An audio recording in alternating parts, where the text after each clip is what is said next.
Among the reasons for nationalisation have been control of the commanding heights of the economy to enable economy-wide strategic planning, essential integrated networks such as postal services, public utilities, water, sewage, gas and electricity, public transport, rail, tram and bus networks.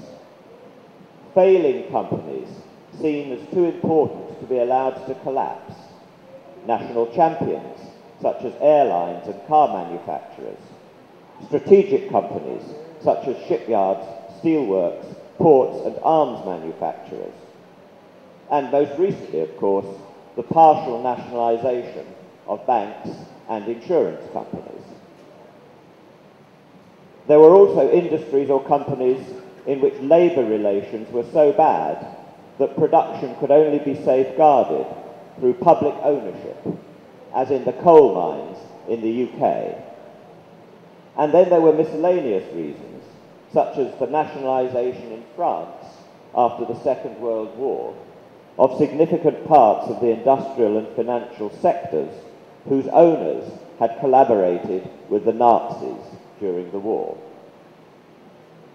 I think we have to see nationalisation as having been a major step forward in its day, imposing checks on the socially destructive effects of unregulated capitalism after the bitter experiences of the 1920s and 1930s.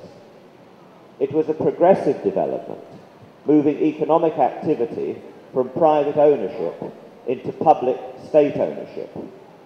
At least in some cases, workers felt they had become part of a public service.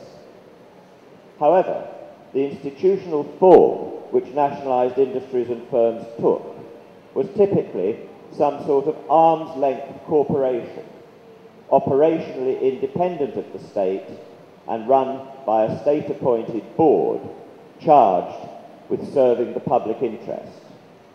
In many cases, nationalised industries were bureaucratic, and in some cases they were also corrupt. The result was a growing sense of disillusionment over the social role played by nationalisation and mounting dissatisfaction with the services provided.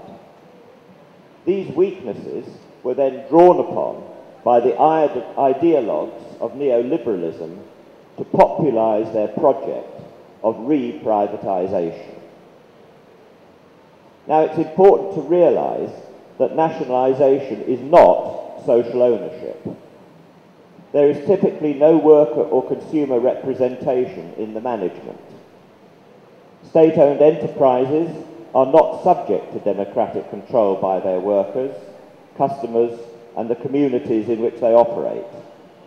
Nor, of course, do they typically exhibit the ruthless dynamism of exclusively profit-motivated private business.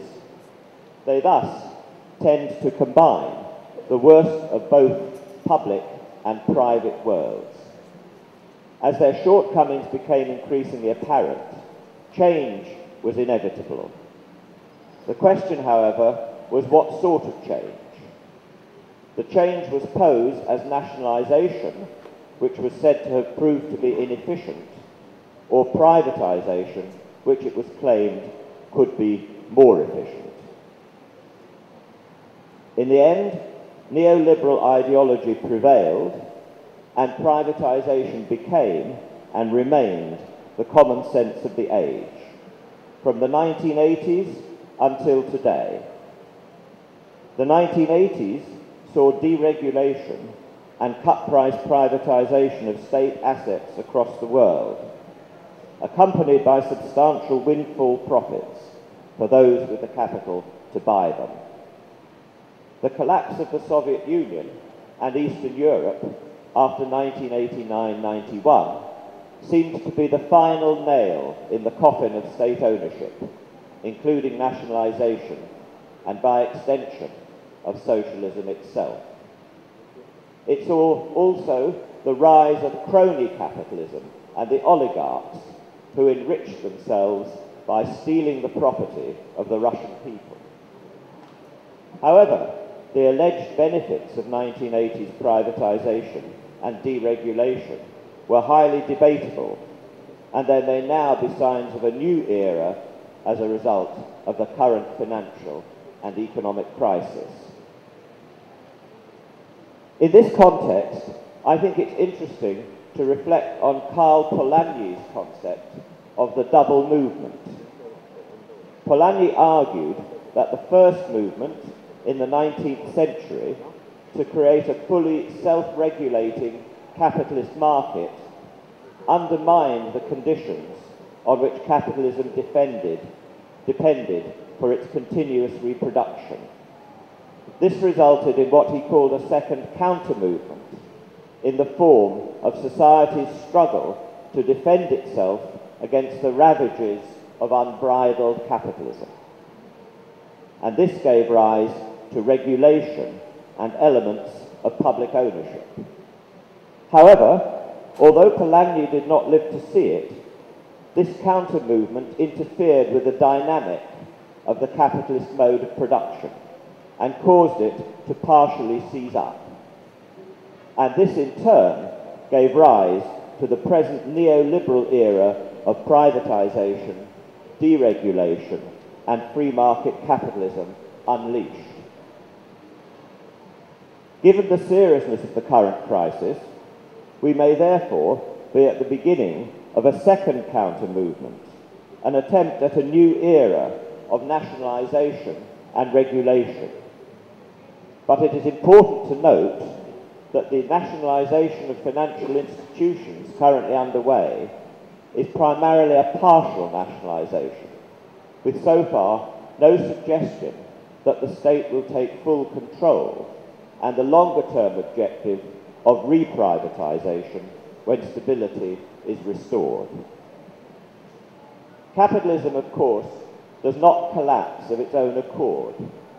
It has to be overthrown by a political movement based on mass mobilisation.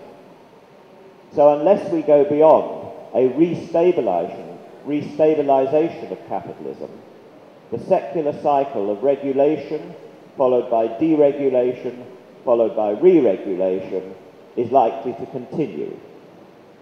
And this brings me to the conclusion that posing the choice as either private ownership or state ownership, privatisation or nationalisation, is a mistake.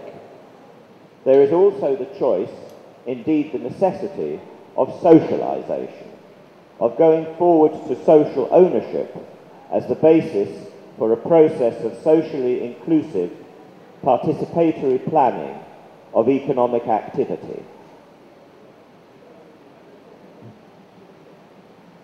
Social ownership is best defined as ownership by those who are affected by the use of the enterprise. 5 minutes, please.